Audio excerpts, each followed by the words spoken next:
আপনি দেন 1-1.5 ঘন্টার বক্তব্য দেন, আমি 5টা ভুল বের করে দেব। উনি যেখানে ওয়াকিল হবে সেখানে কদির বলি। মুফতি আমির হামজা সাহেব ভুল ধরলেন দেলোয়ার হোসেন সাইদি সাহেবের, যাকে কোরআনের পাখি বলা হয় বাংলার জমিনে, যাকে শাইখুত তাফসীর বলা হয়।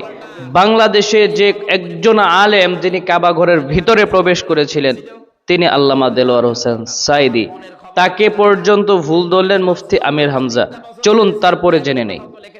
তার তো মুখের থেকে বের হয়ে গেলে ও কথা আবার ভেতরে ঢোকানো যায়? তার কথার ব্যাপারে প্রশ্ন নেই কেন? আমার কথার ব্যাপারে প্রশ্ন আসবে কোন কারণে? আমি কি ফেরেশতা?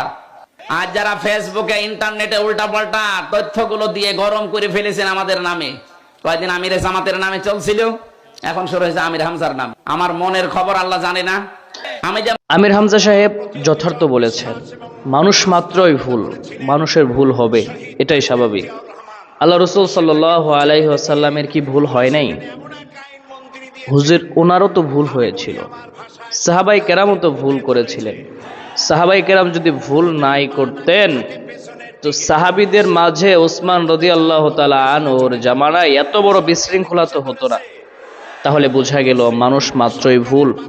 রসুল ছোট্ট একটি জিনিস ভুলে যাওয়ার কারণে একটানা কয়েকদিন পর্যন্ত রসুলের কাছে ওহে আসা বন্ধ ছিল।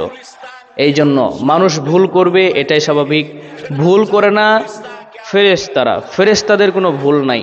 তারা আল্লাহর যত হুকুম আছে যেটা যেভাবে আছে সেটা সেভাবেই মানে, কিন্তু ভুল হয় মানুষের, যার কারণে মানুষ ভুল করে তওবা করে, ভুল করে তওবা করে। এই জন্যই তো মানুষের এত দাম। যার পরীক্ষা দেওয়ার যোগ্যতা আছে, পরীক্ষা হলে তার দাম বেশি, আর যার পরীক্ষা দেওয়ার কোনো অধিকার নাই, পরীক্ষা দেওয়ার যোগ্যতা নাই, সে পরীক্ষা হলেও ঢুকতে পারে না। মানুষ ভুল করে, মানুষ পরীক্ষা দেয়, যার কারণে আল্লাহ তাআলার কাছে এই মানুষের দাম সবার উপরে।